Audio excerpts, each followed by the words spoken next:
Duszę moja,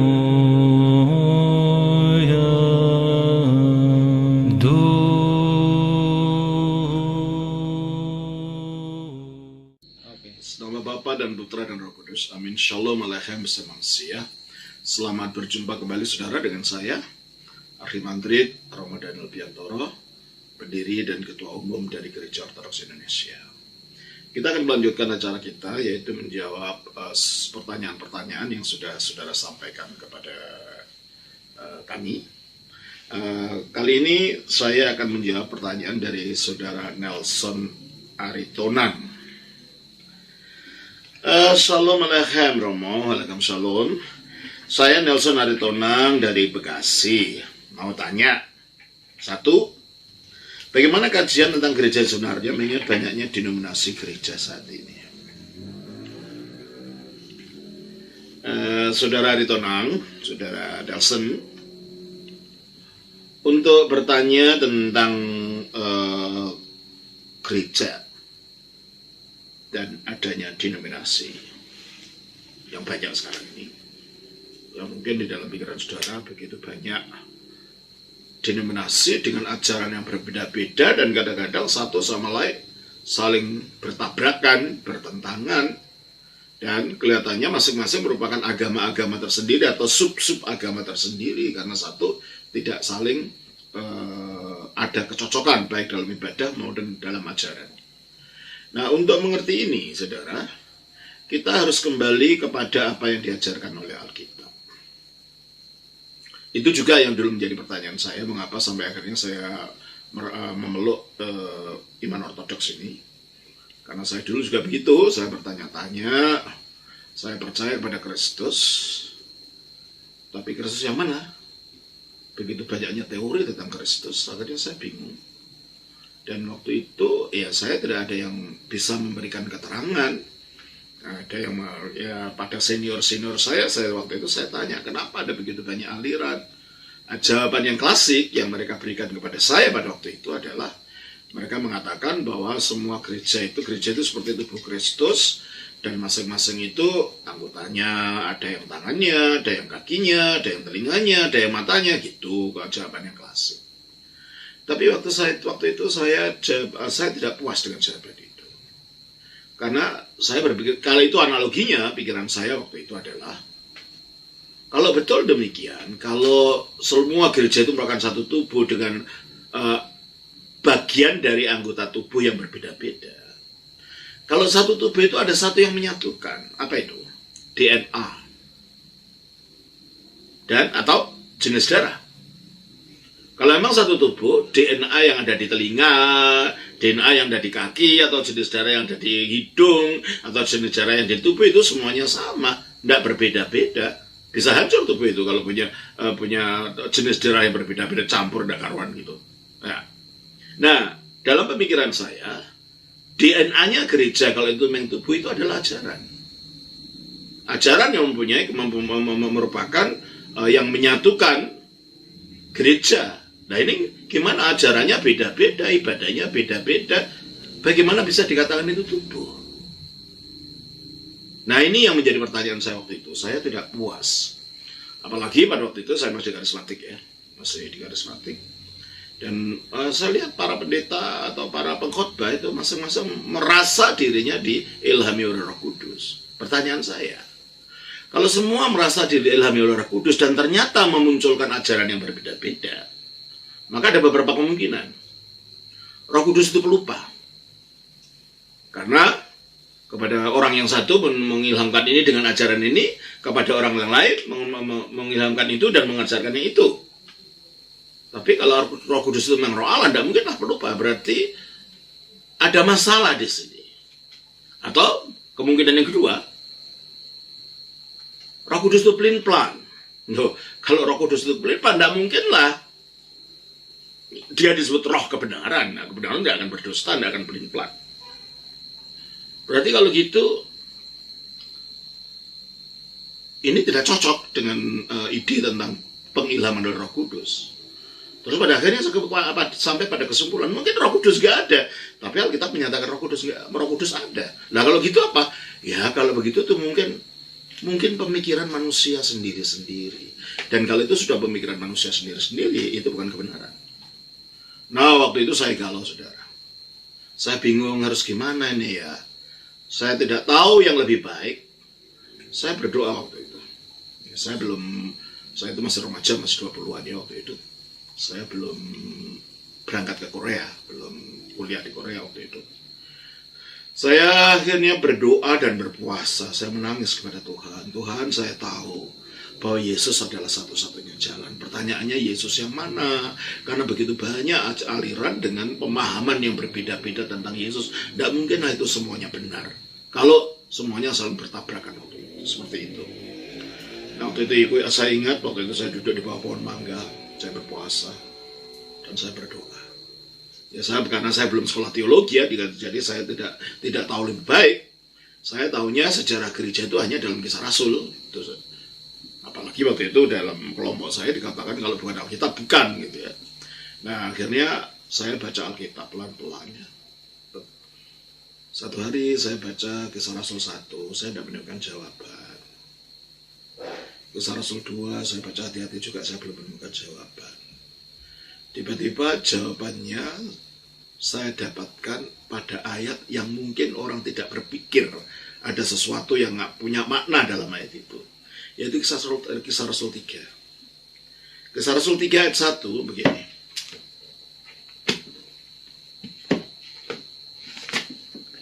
Kisah Rasul 3 ayatnya yang ke-1. Dikatakan oleh Alkitab begini.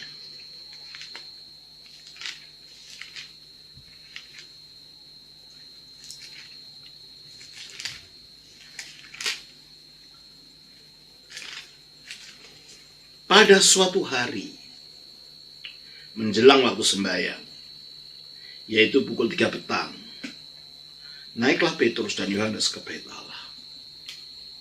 Ya saya udah baca berkali-kali ayat ini, tapi selama itu nggak ada sesuatu yang memberikan pesan apa-apa. Tapi hari itu setelah waktu puasa itu, saya seolah-olah seperti disetak oleh kata ayat ini. Apa itu? Pada suatu hari menjelang waktu sembahyang. Loh kalau gitu sembahyang itu ada waktunya di zamannya para rasul. Gerejanya para rasul mempraktekkan sembahyang dengan waktu. Tidak asal, ya seperti saya waktu itu ya, saya pengarang-arang sendiri, doanya sendiri, dengan gitar nyanyi sendiri, dengan Alkitab, pokoknya aku dengan Yesus sudah selesai. Tapi setelah saya baca ini, saya kaget. Ternyata ada waktu sembahyang dan disebut pula waktunya, yaitu pukul 3 petang. Loh ini kan mirip dengan sembahyang Islam, sembahyang Ashar. Terus saya pikir, loh iyalah sama-sama dari Timur Tengah kan. Kalau ada kemiripan tuh ya, gereja purba asalnya juga dari Timur Tengah, dari tanah Israel. Agama Islam keluarnya dari wilayah itu. Kalau ada kemiripan ya mungkin lah gitu. Lah gereja yang begini ini mana? Lah itu pertanyaan saya waktu itu. Apa gereja ini masih ada? Ya karena selama itu saya diajarkan bahwa gereja para rasul itu udah hilang, lalu jatuh kepada zaman kegelapan, wujudnya gereja Roma Katolik katanya. Baru gereja itu ditemukan kembali zamannya Martin Luther. Itu yang saya diajarkan waktu itu. Tapi ketika saya baca Alkitab, tidak mungkin lah. Karena dalam Matius 16 ayat yang 18 dikatakan, engkau adalah Petrus dan di atas batu karang ini aku akan mendirikan jemaatku atau mendirikan gerejaku. Alam maut tidak dapat mengalahkannya.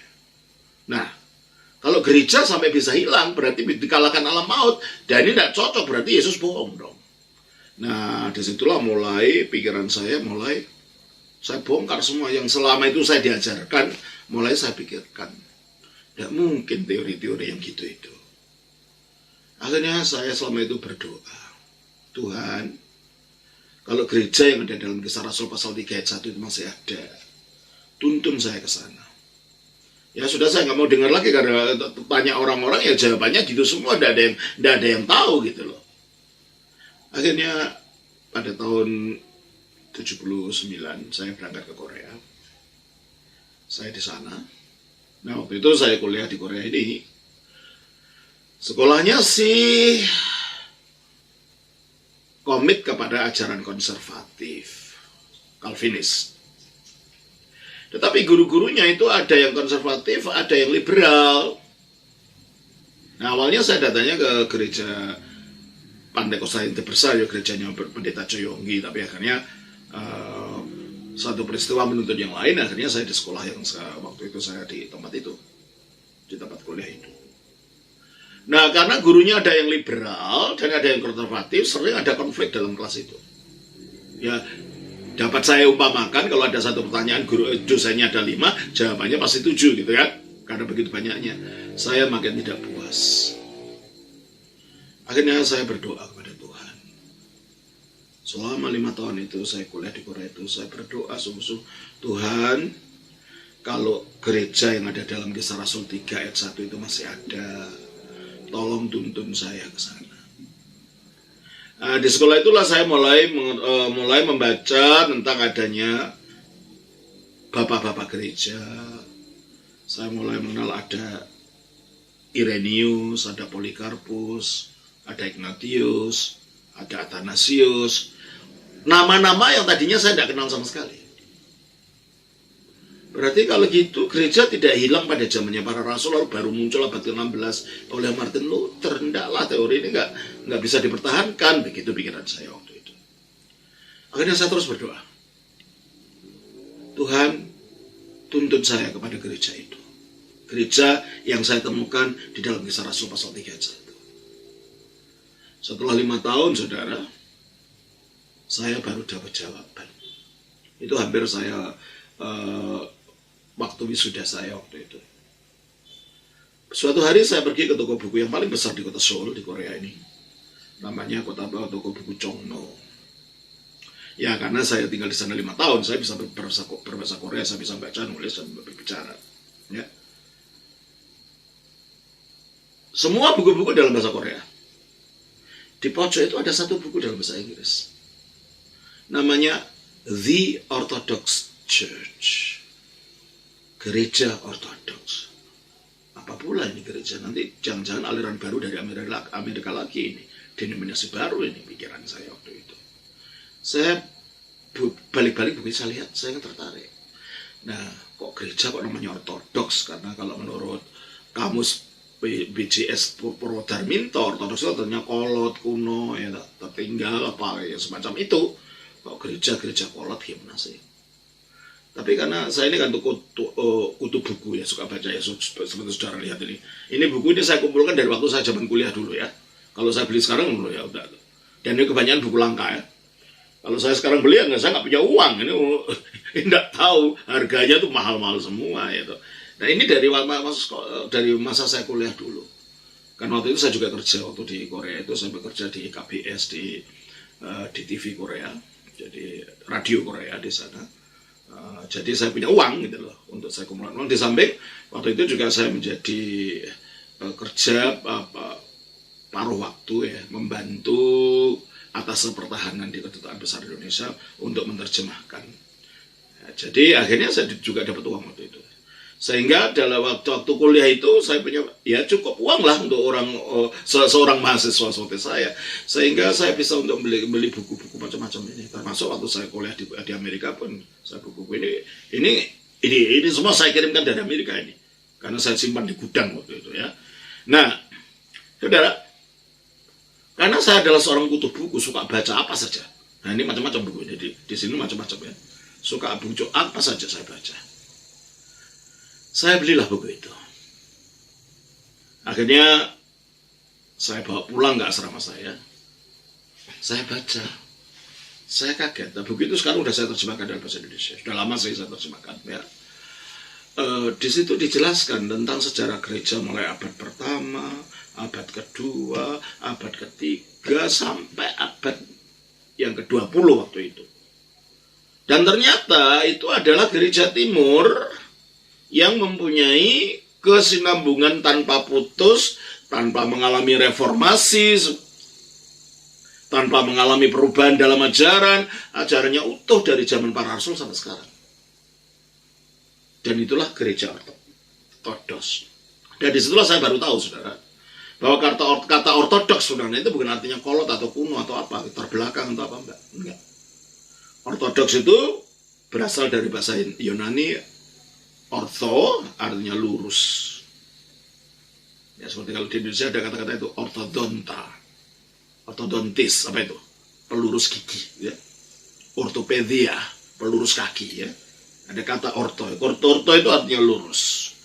Doxa bisa berarti kemuliaan, artinya pemuliaan yang lurus atau benar, bisa berarti pemuliaan, atau dari kata dokein, pemikiran, ajaran, ya. Sehingga ortodoxa itu bisa dimengerti sebagai ajaran yang lurus, sebagai lawan dari kata heterodoxa. Hetero itu artinya lain, berbeda dalam arti sesat atau menyimpang. Heterodoxa artinya ajaran yang sesat. Nah, di situ pula saya menemukan pada waktu membaca itu, saya mulai akhirnya mencari buku-buku yang lain. Saya ketemukan ini ajaran yang saya cari. Utuh ajarannya tidak pernah berubah-ubah dan bukan tergantung pada pendapat perorangan yang macam-macam itu. Nah, waktu itu juga akhirnya saya mulai menemukan bahwa ada kriteria di zaman purba itu, bahwa ajaran yang benar itu yang gimana? Ajaran yang benar, ajaran yang rasuliah. Ada ajaran yang berasal dari zaman rasul yang tetap dipelihara di dalam gereja, yaitu ajaran yang dipercayai di mana-mana, artinya universal. Dan ajaran yang selalu dipercayai di mana-mana, kapan saja, artinya segala waktu tidak akan berubah, yaitu ajarannya. Dan oleh siapa saja, artinya oleh semua orang Kristen. Dan ini adalah kriteria yang ditetapkan oleh Santo Vincentius dari Lerins, bahwa ajaran yang rasuliah, ajaran gereja yang benar adalah ajaran yang selalu dipercayai, yang ada di mana-mana, dan yang tidak berubah. Akhirnya, loh inilah, kalau ajaran selalu berubah, 10 tahun berubah, nanti ada lagi berubah. Ya tidak mungkin, itu bukan ajaran, bukan yang dikatakan batu karang di atas batu karang ini, kata Kristus. Sebab batu karang itu tidak bisa berubah. Yang bisa berubah terus dan selalu berubah, itu bukan batu karang, itulah angin. Makanya di dalam Efesus pasal 4, ayat yang ke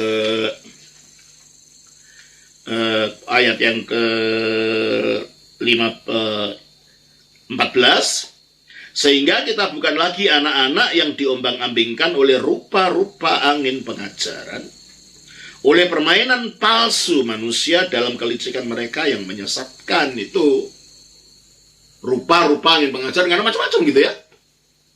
Angin datang dan pergi, makanya ajaran yang modern kan selalu berubah-ubah, makanya muncullah aliran-aliran yang macam-macam ini. Akhirnya di situ, saudara, saya menemukan akhirnya apa yang diajarkan Alkitab, bahwa meskipun pada zaman purba itu sudah mulai ada gangguan ajaran sesat, terutama ajaran Kristen ke Yahudi-Yahudian. Contohnya Kisah Rasul 15 ayat yang kedua, 1 dan 2 ya. Kita baca di sana. Beberapa orang datang dari Yudea, maksudnya dari Yerusalem, ke Antiokhia, maksudnya di Syria, gereja yang didirikan oleh orang-orang yang menyebar akibat penganiayaan Paulus dan akhirnya diteguhkan oleh Petrus di sana, dan akhirnya diajar Paulus dan Barnabas ya. Beberapa orang datang dari Yudea ke Antiokhia dan mengajarkan kepada saudara-saudara di situ, jikalau kamu tidak disunat menurut adat istiadat yang diwariskan Musa, kamu tidak dapat diselamatkan. Nah, ini ajaran ke Yahudi-Yahudian. Ya. Ayat 2. Tetapi Paulus dan Barnabas dengan keras melawan dan membantah pendapat mereka itu, akhirnya ditetapkan supaya Paulus dan Barnabas serta beberapa orang lain dari jemaat itu pergi kepada rasul-rasul dan penatua-penatua di Yerusalem untuk membicarakan soal itu. Ini membuktikan bahwa ajaran gereja, doktrin gereja itu bukan pendapat perorangan. Padahal semua orang tahu Paulus itu orangnya adalah seorang sarjana. Orang yang mempunyai intelektualitas yang tinggi, dan dia muridnya seorang profesor yang terkenal zaman itu di Yerusalem, namanya Gamaliel. Tapi toh ketika menghadapi ajaran ini, meskipun dia dapat melawan, tidak cukup, itu hanya pendapat dia. Maka harus berkumpul dengan para rasul, mengadakan sidang. Sehingga keputusan-keputusan bersama, ajaran milik bersama, milik gereja, bukan pendapat perorangan. Ya. Makanya akhirnya dalam ayat yang ayat 4, setibanya di Yerusalem mereka disambut oleh jemaat, oleh gereja, dan oleh rasul-rasul, dan penatua-penatua, yaitu para presbiter, yaitu para romo, itu yang sudah ditapiskan para rasul, ya. Lalu mereka menceritakan segala sesuatu yang Allah lakukan dengan perantaraan mereka. Tetapi beberapa orang dari golongan Farisi yang telah menjadi percaya datang dan berkata, orang-orang bukan Yahudi harus disunat dan diwajibkan untuk menuruti hukum Musa. Ternyata ini orangnya, biang keladinya dari ini, kelompok-kelompok ini. Nah, akhirnya ayat 6, maka bersidanglah rasul-rasul dan penatua-penatua untuk membicarakan soal itu. Ini sidang para rasul yang pertama. Inilah kalau dalam bahasa Latin namanya konsili. Jadi inilah yang akhirnya menjadi pola pattern daripada gereja purba di dalam menyelesaikan masalah-masalah ajaran yang sesat dengan mengadakan konsili bersama dan akhirnya diambil keputusan. Ya, jadi keputusan bersama bukan perorangan. Dalam ayat yang ke-11, ayat 10. Kalau demikian, mengapa kamu mau mencobai Allah dengan meletakkan pada tengkuk murid-murid itu suatu kuk yang tidak dapat dipikul? Maksudnya kuk dari hukum Taurat, ya, dalam hal ini sunat. Baik oleh nenek moyang kita maupun oleh kita sendiri. Ya, ayat 11. Sebaliknya kita percaya bahwa oleh kasih karunia Tuhan Yesus Kristus kita akan beroleh keselamatan sama seperti mereka juga. Jadi akhirnya dalam konsili diputuskan keselamatan bukan karena sunat, bukan karena hukum Taurat, keselamatan karena kasih karunia. Dan akhirnya semua setuju. Nah, ajaran bersama yang disetujui oleh gereja dari para rasul, itulah ajaran yang berasal dari Allah. Dan itulah sebabnya dikatakan dalam ayat 28, ya, setelah konsili ini dikatakan, sebab adalah keputusan Roh Kudus dan keputusan kami. Oleh karena itu gereja percaya bahwa pada akhirnya ajaran yang dirumuskan melalui konsili ini adalah dituntun Roh Kudus, adalah merupakan ekspresi daripada ajaran Roh Kudus sendiri dalam gereja. Sehingga ajaran konsili ini akhirnya menjadi landasan berteologi dari gereja.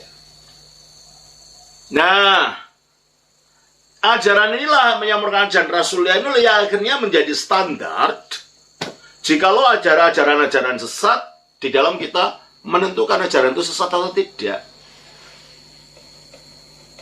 Oleh karena itu, saudara, akhirnya diingatkan dalam kitab suci juga yang menjadi landasan ajaran itu adalah ajaran para rasul, bukan ajaran perorangan.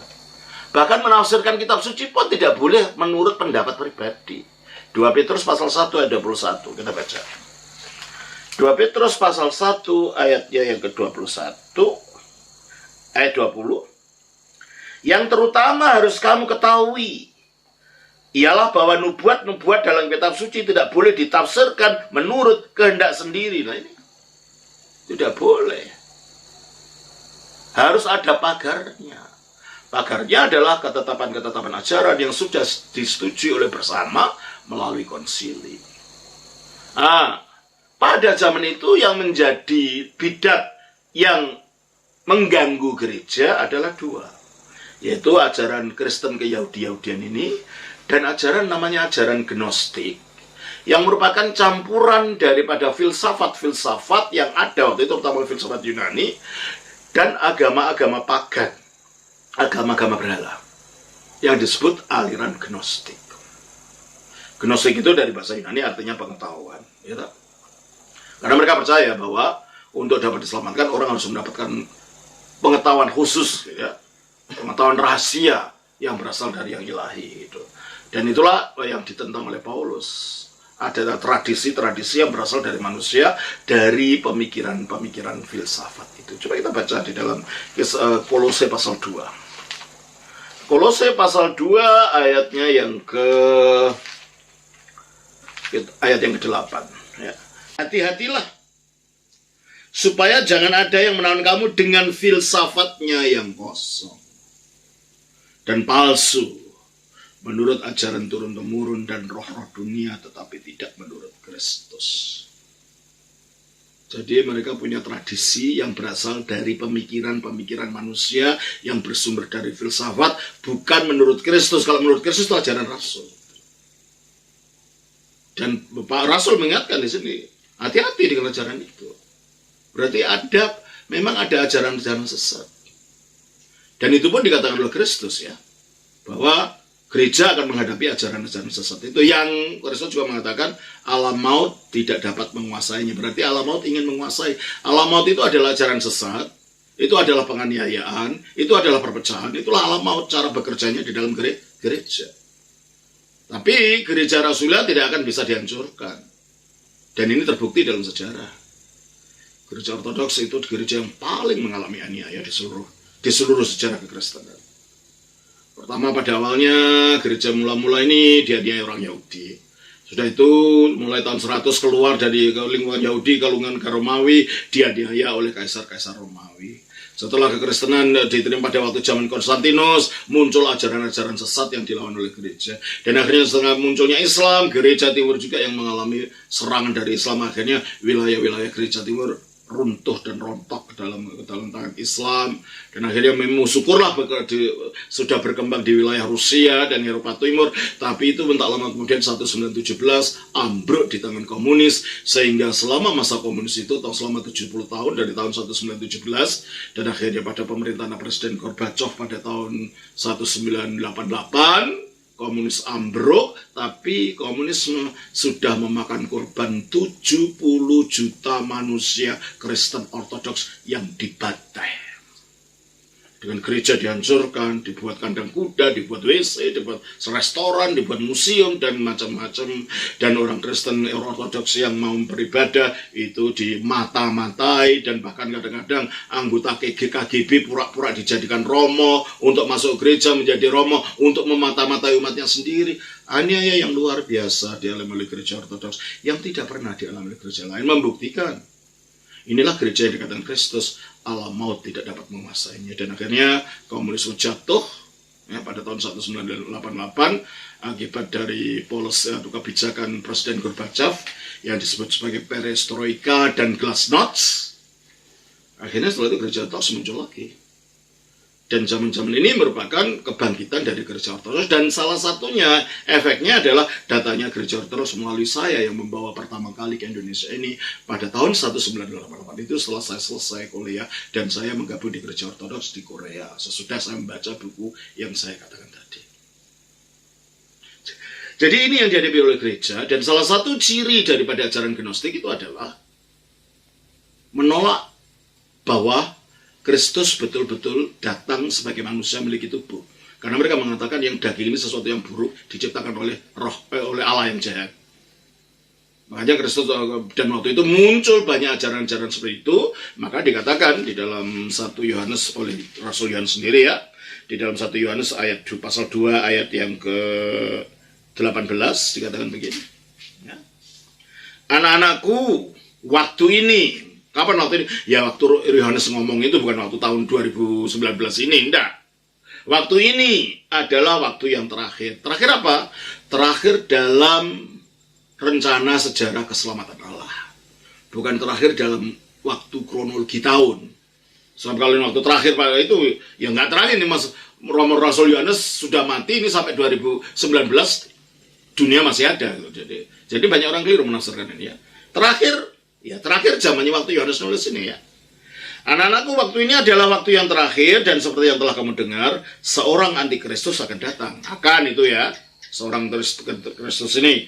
Antikristus itu kalau dalam Alkitab bahasa Syria bunyinya Masih Dagale. yang akhirnya diucapkan dalam bahasa Arab bunyinya Al-Masih Ad-Dajjal, yang oleh saudara-saudara Muslim sering hanya diucapkan Dajjal itu saja. Tapi itu berasal dari bahasa Syria, Masih Dagali, yang itu berasal dari kata bahasa Yunani Antikristos, pengganti Kristus atau pelawan Kristus, ya. Sekarang telah bangkit banyak antikristus. Nah, antikristus yang masih dagal itu baru datangnya nanti di akhir zaman, tapi sekarang udah banyak. Apa itu? Yang sekarang antikristus itu apa? Itulah ajaran-ajaran palsu. Ajaran-ajaran bidat di dalam ayat 22. Siapakah pendusta itu? Bukankah dia yang menyangkal bahwa Yesus adalah Kristus? Kristus artinya apa? Raja mutlak, nabi mutlak, imam mutlak. Berarti dia adalah nabi yang terakhir, wahyu yang terakhir. Ya. Dia itu adalah antikristus, yaitu dia yang menyangkal baik Bapa maupun Anak, yang menyangkal Tritunggal, menyangkal finalitas daripada Kristus, itu adalah antikristus. Sebab barang siapa yang menyangkal Anak, ia tidak memiliki Bapa. Barang siapa mengaku Anak, ia juga memiliki Bapa. Nah itu. Jadi muncullah ajaran-ajaran ini yang bertentangan dengan ajaran Injil, dari Gnostik, dari Kristen Yahudian ini. Tetapi masih dapat dilacak yang ajaran Rasul itu gimana. Ini bukan denominasi, karena gereja mana itu bukan. Gereja purba itu sangat strict pada ajaran. Sehingga kalau bahasa zaman sekarang itu keras sekali Rasul ini. Ya, coba kita baca di dalam 2 Yohanes pasal 1. Dalam Yohanes pasal 1 ayatnya yang kita baca demikian.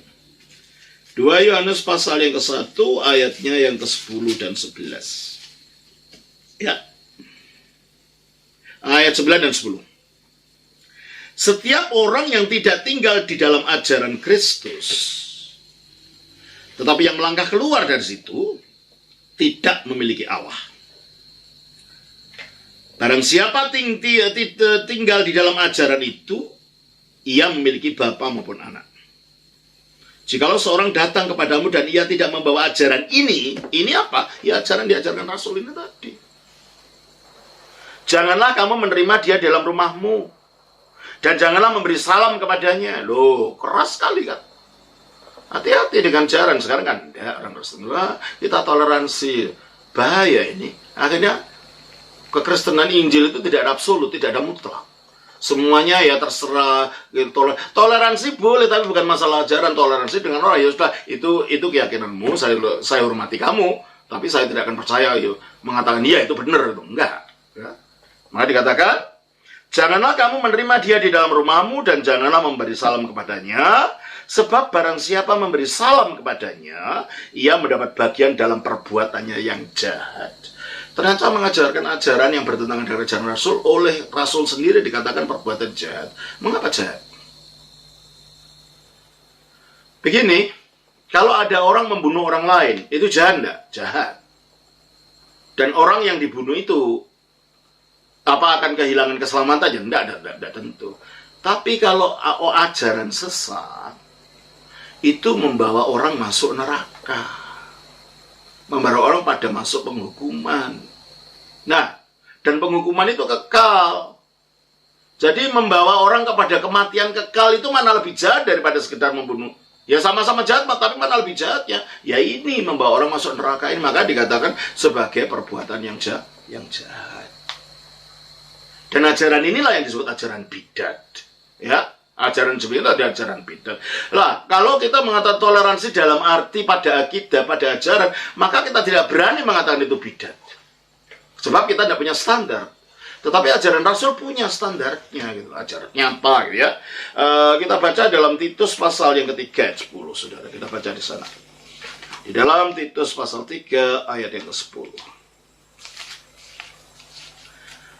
Dikatakan demikian oleh Alkitab. Titus pasal 3 ayatnya yang ke-10 dan 11. Dikatakan begini, ayat 10 dan 11. Seorang bidat yang sudah 1-2 kali kau nasihati, hendaklah engkau jauhi. Kata bidat itu berasal dari bahasa Arab bid'ah. Bid'ah itu artinya inovasi. Tapi inovasi dalam artian negatif. Nah, kalau dalam bahasa aslinya kitab suci, bahasa Yunani, bidat itu dari kata heresis. Heresi ini dari kata eris. Eris itu memilih. Memilih satu poin dari ajaran itu di blow up, dibesar-besarkan gitu loh. Itu namanya heresis. Jadi tidak merangkul semua ajaran itu secara utuh yang berasal dari Rasul, hanya dipilihin satu-satu gitu. Ada yang milihin hari Sabat di blow up gitu. Itu heresis. Semuanya harus dilihat dari pandangan ini. Ada yang menekankan karunia roh, bahasa lidah umpamanya itu di blow up, dibesar-besarkan, semua dipandang daripada kacamata ini. Akhirnya ajaran yang tidak seimbang, ajaran yang hanya menekankan satu poin dari ajaran. Itulah namanya heresis dari kata eris tadi. Makanya dikatakan di dalam ayat 10 ini, seorang bidat yang sudah 2 kali kau nasihati, hendaklah engkau jauhi. Engkau tahu bahwa orang yang semacam itu benar-benar sesat. Berarti bidat itu sesat. Nah, kalau kita tidak punya standar, gimana bisa mengatakan orang lain sesat? Ya, tidak usah dikatakan di mukanya, tapi kita tahu itu sesat, tidak usah diikuti gitu loh. Ya tak? Engkau tahu bahwa orang semacam itu benar-benar sesat, dan dengan dosanya, berarti bidat itu membawa itu adalah dosa di mata Allah. Menghukum dirinya, membawa penghukuman, jadi sesat, dosa, menghukum. Kan ngeri kalau begitu, kalau kita toleransi ngawur gitu loh. Toleransi dalam arti tidak ada absolut lagi. Ada yang tidak toleransi tapi jadi fanatik, membenci orang, merasa benar sendiri. Nah, ini bukan masalah merasa benar sendiri. Masalah bagaimana sih ajaran Rasul itu? Ajaran yang diterima dari para Rasul, yang dipelihara, akhirnya dibela dalam konsili gereja purba. Dan konsili para Rasul itu dilanjutkan selama 7 kali dalam gereja purba. Yaitu konsili tahun 325 di Nikea, melawan ajaran Arianisme yang menentang keilahian Kristus.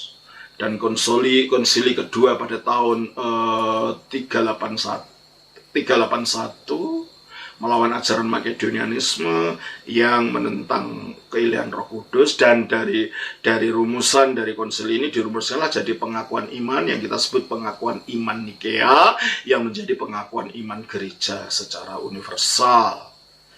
Itulah syahadatnya orang Kristen. Aku percaya pada satu Allah, Sang Bapa yang Maha Kuasa, dan seterusnya. Itu dirumuskan pada waktu tahun 325 dan 381 ini. Lalu konsili ketiga tahun 431 melawan Nestorianisme yang mengatakan Kristus mempunyai 2 pribadi yang terpisah-pisah, dan Maria tidak boleh disebut sebagai Theotokos.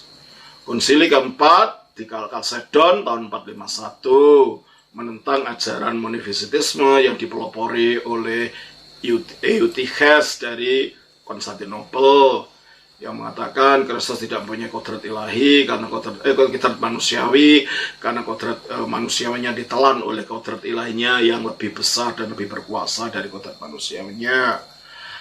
Tahun konsili yang kelima tahun 553 itu menegaskan kembali apa yang dirumuskan di dalam konsili 4 tahun 451. Lalu konsili yang keenam adalah tahun 680-681 di mana menegaskan menentang ajaran yang namanya ajaran monotelisme yang mengatakan Yesus hanya punya satu kodrat saja, yaitu kodrat ilahi. Dia gereja menentang kalau Kristus hanya punya bukan satu kodrat, satu kehendak saja, yaitu kehendak ilahi. Kalau Yesus hanya punya satu kehendak ilahi, di mana kehendak manusianya? Kalau Yesus tidak punya kehendak manusia, berarti kemanusiaannya tidak lengkap, tidak sempurna, bukan 100% manusia kalau gitu. Kalau dia tidak punya kehendak, manusianya tidak 100% manusia, berarti manusia tidak diselamatkan secara sempurna. Maka gereja menekankan Kristus mempunyai 2 kehendak. Kehendak manusiawi dan kehendak ilahi. Dengan kehendak manusiawinya tunduk pada kehendak ilahi yang tercermin daripada waktu dia di Getsemani mengatakan, jangan kehendakku yang jadi, tapi kehendakmu yang jadi. Jadi kehendak manusianya Kristus tunduk kepada kehendak ilahi, yang kehendak ilahi itu adalah satu dengan kehendak Bapa. Dan terakhir, tahun 787, yaitu konsili ke-7 yang menegaskan tentang bahwa ikon itu bukan Allah.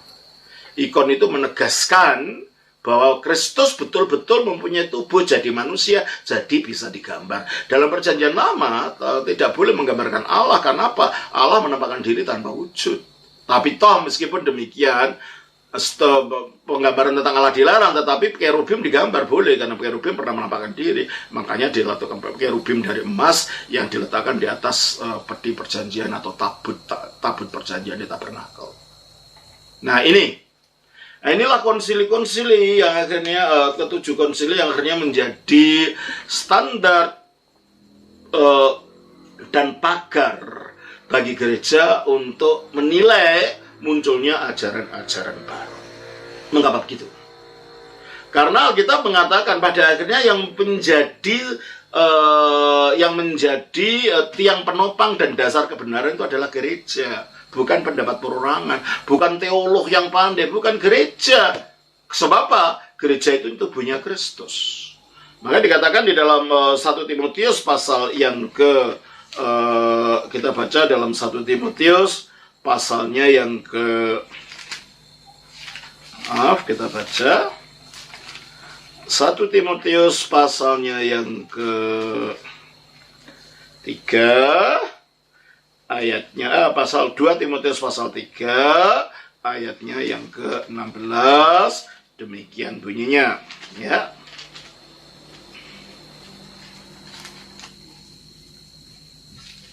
Bunyinya begini. Maaf. 1 Timotius 3 ayatnya yang ke-15.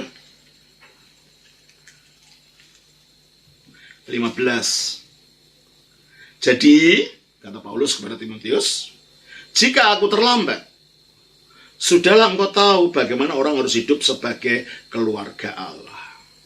Nah, keluarga Allah itu apa? Yakni jemaat dari Allah yang hidup. Kalau dalam bahasa aslinya saya baca begini. Nah, di dalam 1 Timotius pasalnya yang ketiga ayatnya yang ke-15 dikatakan oleh kitab suci begini dalam bahasa aslinya, ya. And the brazino, kalau saya terlambat, jika saya terlambat, ina ivis, jadi engkau sudah tahu, pos the, bagaimana seharusnya, and ikotheu, di dalam rumah Allah, atau dalam keluarga Allah, anas treveste, engkau harus berbuat.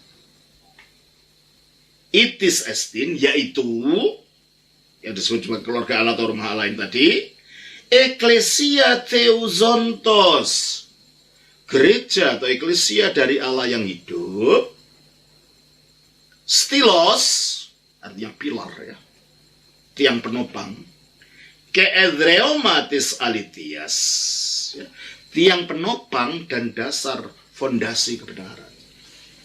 Jadi menurut ayat ini, fondasi dan tiang kebenaran itu gereja. Mengapa begitu? Kitab suci itu munculnya dalam gereja. Gereja lebih dulu ada sebelum kitab suci perjanjian baru. Kok gitu? Iyalah. Coba logikanya kan gini. Tidak mungkin ada surat Roma ditulis oleh Paulus kalau tidak ada gereja Roma dulu.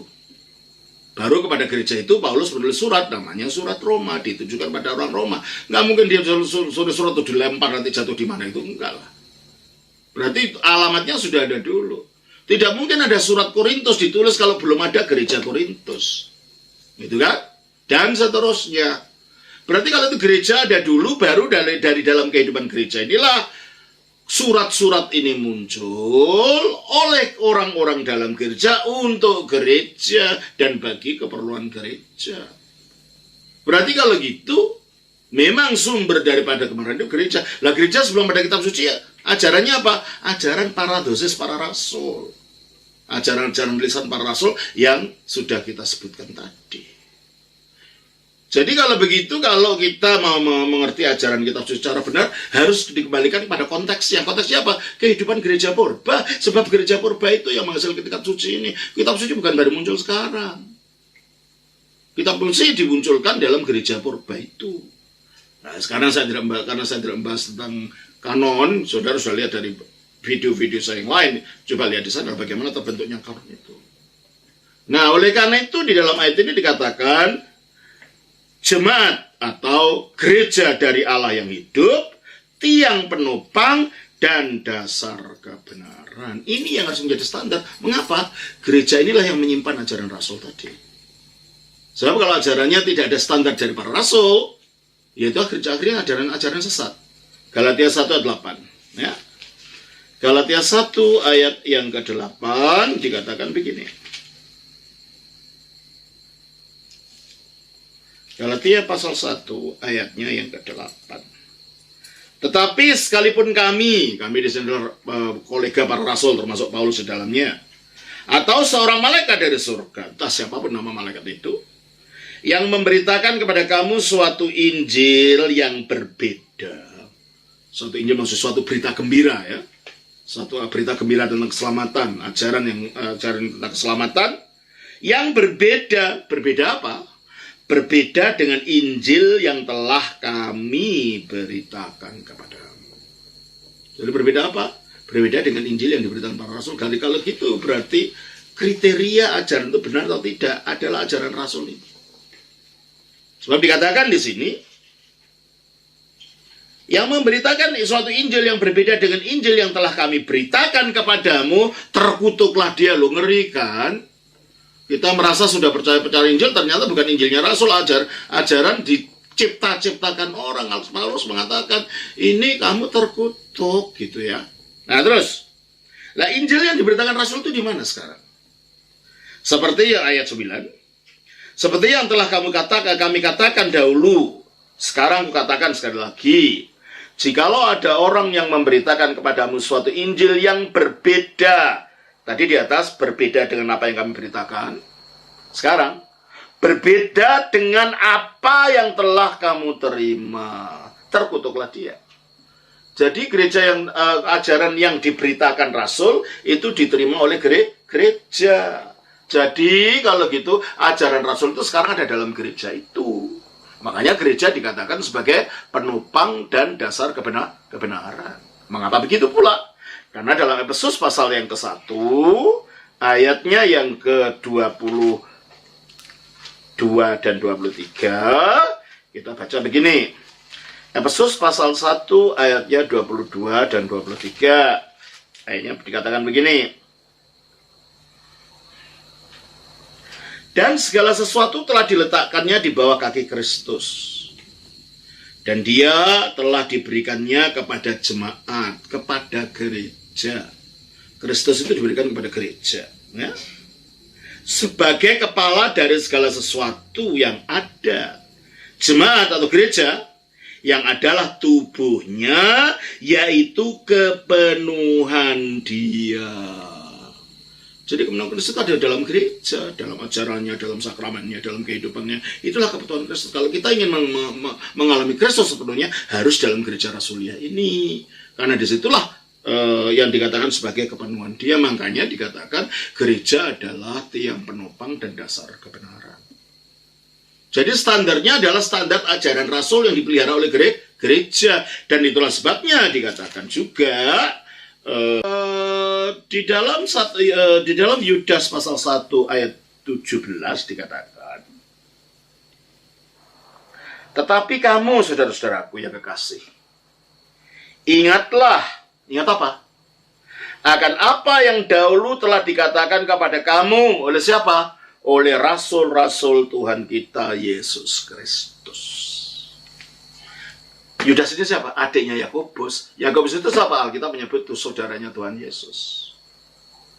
Kau tahu ini adiknya Yakobus? Ya tahulah, karena dia mengaku di dalam ayat yang ke-1, dari Yudas sampai Yesus Kristus dan saudara Yakobus. Ini adiknya Yakobus. Dan Alkitab mengatakan Yesus punya saudara, ya. Kalau dalam gereja ortodoks saudara sepupu. anak tantenya Yesus, yaitu Maria. Ya. Dikatakan di dari sana bahwa saudara Yesus ini adalah Yakobus, Yoses, dan Yudas. Dalam Markus 6 ayat yang kedua, ayat yang ketiga. Ya.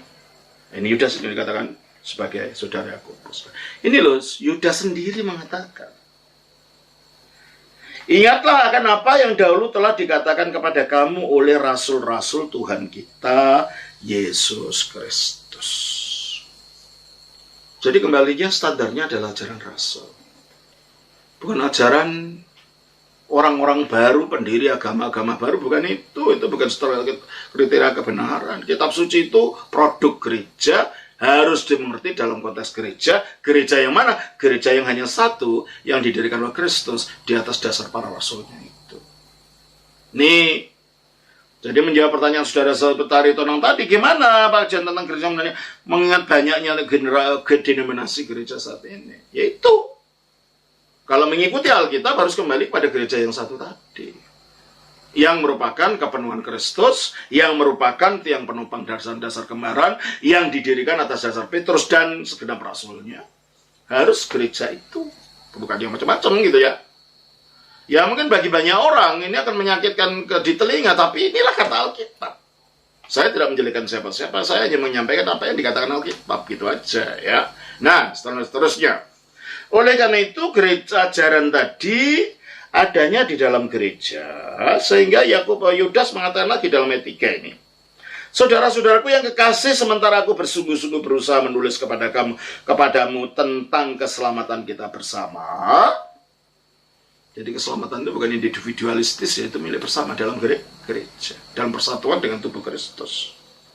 Aku merasa terdorong untuk menulis kepadamu dan menasihati supaya kamu tetap berjuang untuk mempertahankan iman yang telah disampaikan. Ini ada kata-kata yang tidak terterjemahkan. Sekali dan untuk selamanya. Dalam bahasa aslinya ada siapa? Tidak tahu kenapa ini kok dalam terjemahan lama ada ya. Makanya saya mau ambil terjemahan lama, ternyata ini hanya perjanjian lama saja, nggak ada perjanjian barunya. Dalam Alkitab terjemahan lama ada itu. Nah, jika dalam bahasa aslinya ada itu ya. Ti apax apagnogoniseste, untuk memperjuangkan ti apax paradotisi tis agias pisti. Iman yang apaks sekali dan selamanya, paradotisi diberikan tis agis pada orang-orang kudus. Jadi iman yang diberikan pada orang kudus, yaitu gereja purba ini, diberikan dari para rasul tentunya, itu adalah iman yang sekali untuk selamanya. Artinya tidak berubah-ubah, sekali itu diberikan, itu selamanya ya iman itu, dan ini yang harus diperjuangkan gitu loh. Bukan iman-iman yang baru, enggak. Merasa mendapat pewahyuan baru. Kalau ada pewahyuan baru berbeda dengan ajaran asli para rasul, ya itu ajaran sesat gitu ya. Dan sekarang banyak orang mengatakan, oh dapat ilham baru. Tunggu dulu, ilham baru harus dicek dengan ajaran dari tiang penopang dan dasar kebenaran, yaitu ajaran gereja yang telah dirumuskan dalam konsili dan telah selalu diajarkan oleh para bapak gereja. Siapa sih bapak gereja itu? Bapak gereja itu adalah orang-orang yang memelihara, mengajarkan, dan membela ajaran para rasul. Nah, kita harus tahu bahwa Yohanes itu punya murid namanya Polikarpus. Polikarpus itu punya murid namanya Irenaeus. Saya punya bukunya, tolong memberikan. Yang ini, nomor 3 bawah ini. Ini nih, sih. Ya.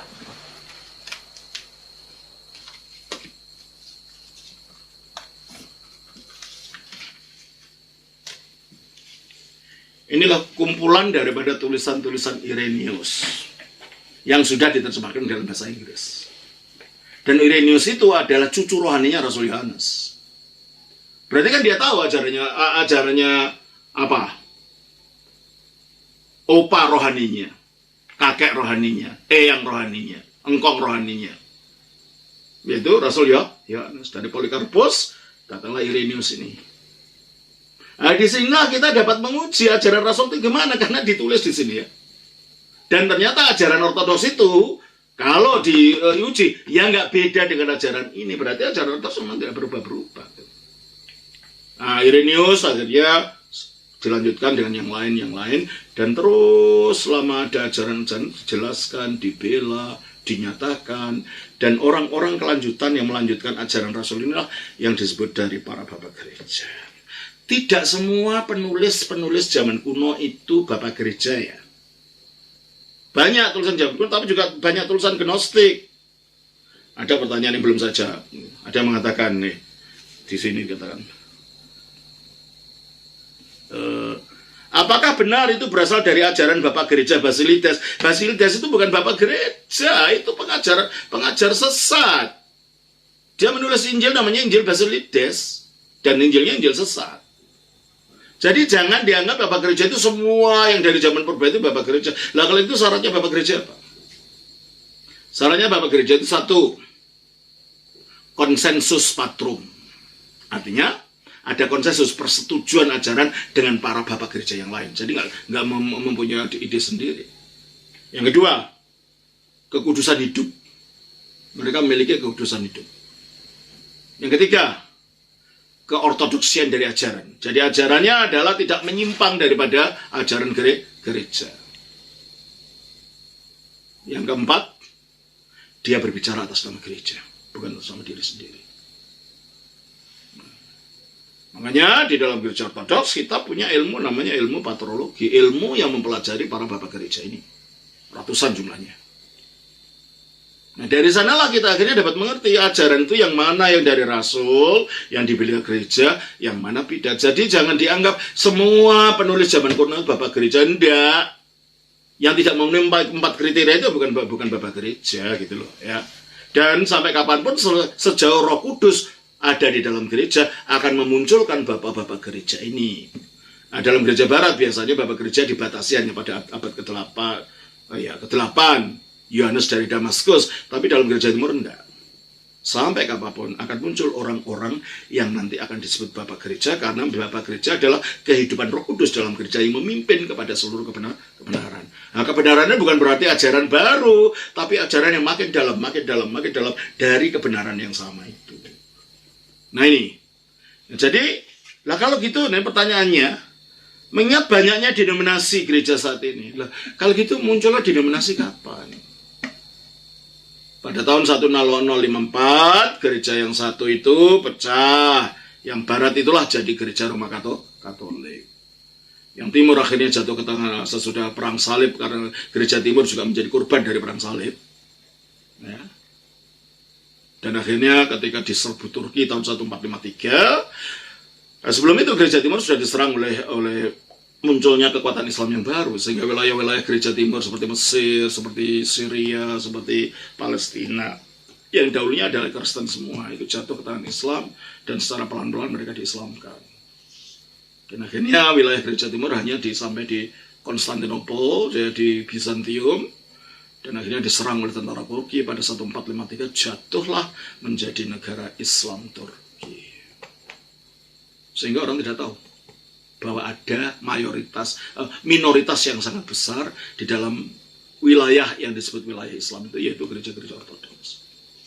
Nah, setelah perpecahan pada tahun 1554 antara gereja barat, yang akhirnya disebut gereja Roma Katolik, dan gereja timur itulah gereja ortodoks. Di satu sisi gereja ortodoks bersyukur bahwa waktu ada penjajahan, sehingga tidak mungkin pengaruh inovasi yang terjadi di barat itu akan mempengaruhi gereja timur, sehingga gereja timur tetap mempertahankan imannya itu utuh, tidak diubah, tidak dikurangi, seperti pada zamannya para rasul. Nah, setelah terpecahnya dengan gereja timur, gereja barat mengalami perpecahan lagi. 1517 munculnya reformasi Protestan. Nah, karena reformasi Protestan ini tidak mempunyai satu pemimpin tunggal dan tidak punya tradisi yang menyatukan, akhirnya Luther, akhirnya ajarannya direvisi oleh Calvin oleh Zwingli oleh John Smith, dan seterusnya, sehingga reformasi yang katanya membawa pada gereja mula bukan membawa gereja mula, makin menjauh. Dan muncullah aliran-aliran yang sekarang menurut penelitian terakhir, aliran-aliran dari sejarah reformasi itu sekarang menjadi denominasi. Jadi gereja ortodoks bukan denominasi, itu gereja rasulia. Denominasi itu pecahan-pecahan gitu loh maksudnya. Ini nggak pecah dari mana-mana kok. Ini berasal dari zaman Rasul itu sendiri. Jadi ketika Alkitab berbicara gereja, dimaksudnya gereja ini gitu. Sebab ini ditulis bukan ketika munculnya Protestan, enggak. Belum ada Protestan. Ya. Nah, menurut penelitian terakhir, ternyata sekarang itu sudah ada 53.000 aliran di dalam dunia Protestan, dan setiap hari di Amerika terutama itu selalu ada muncul 10 aliran baru. Ya saya nggak tahu nanti sampai berapa itu aliran itu.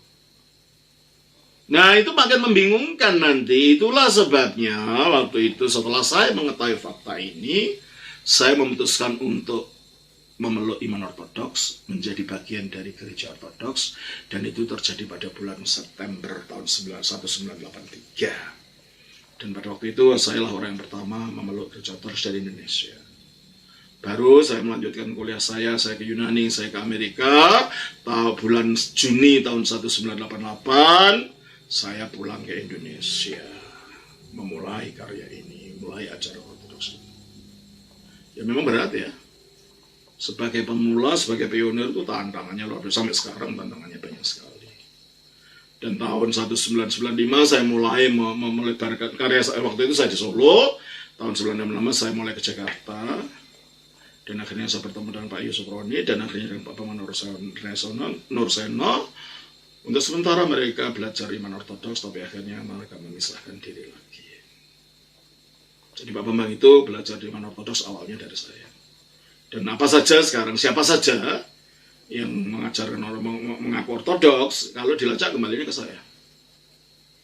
Dilacak semuanya kembali ke saya, sebab saya memang yang memulai semuanya itu. Nah itulah, jadi sekarang kalau ditanya, bagaimana sebenarnya ajaran itu? Ya, kalau mau ajaran yang asli, ya kembalilah pada ajaran Rasul. Yang tetap dipelihara oleh gereja ortodoks. Gereja ortodoks menyatakan ini bukan dengan kesombongan, ini fakta historis gitu loh ya. Jadi bukan dengan menjelek-jelekan orang lain. Sering dikatakan, oh ortodoks sombong sekali. Ini bukan masalah kesombongan, ini masalah fakta gitu. Kalau saya orang Indonesia mengaku saya Indonesia kepada orang Jepang, masa saya sombong? Nah ya saya orang Indonesia memang gitu loh. Dan saya bilang, kamu bukan orang Indonesia. Kalau ada orang Jepang umpamanya ngaku Indonesia, saya bilang, kamu bukan orang Indonesia. Apa saya sombong mengatakan itu? Enggak kan? Itu kan fakta itu. Sama ini dengan gereja ini, bukan masalah aku-akuan gitu, enggak. Faktanya gitu dilacak bisa gitu loh. Pada abad pertama apa yang terjadi, abad kedua apa yang terjadi, abad ketiga dan seterusnya. Oleh karena itu saya sedang menerjemahkan buku mengenai sejarah gereja ortodoks ini. Ada 4 jilid ya. Sedang saya terjemahkan supaya karena ini separuh dari sejarah gereja yang hilang dari dunia kekristenan. Dunia kekristenan yang ada yang diketahui hanya gereja barat saja, baik dalam bentuk Roman Katolik atau gereja Protestan. Baru sekarang aja lah setelah saya di sini, mulai di medsos dan sekarang orang mulai tahu. Tadinya nggak tahu apa-apa. Sebelum tahun 1998, saya mulai nggak tahu sama sekali gereja ortodoks itu apa, gitu ya. Makanya ini sedang saya terjemahkan 4 buku dan ada yang satu yang sudah saya bikin, ya mungkin dalam bulan-bulan depan lah mungkin akan diterbitkan. Tapi ada lagi yang lebih lengkap, yang 4 buku yang tebal-tebal, supaya saudara-saudara tahu sejarah gereja itu, yang gereja rasulia ini. Jadi ini tidak ada kesombongan yang kami menyampaikan ini. Ini hanya untuk menyatakan itu loh sejarahnya begitu gitu loh, ya. Dan fakta Alkitabnya juga begitu gitu ya. Nah selanjutnya,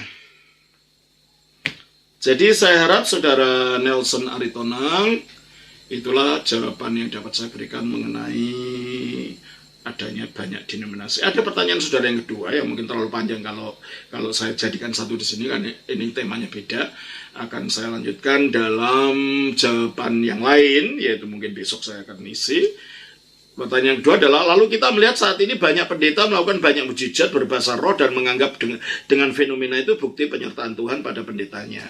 Tolong dijelaskan Romo, terima kasih. Ya nanti akan saya jelaskan karena sudah terlalu panjang ya. Nanti kalau saya satukan di sini terlalu panjang ini. Jadi mungkin besok saya akan isi. Terima kasih, Tuhan memberkati.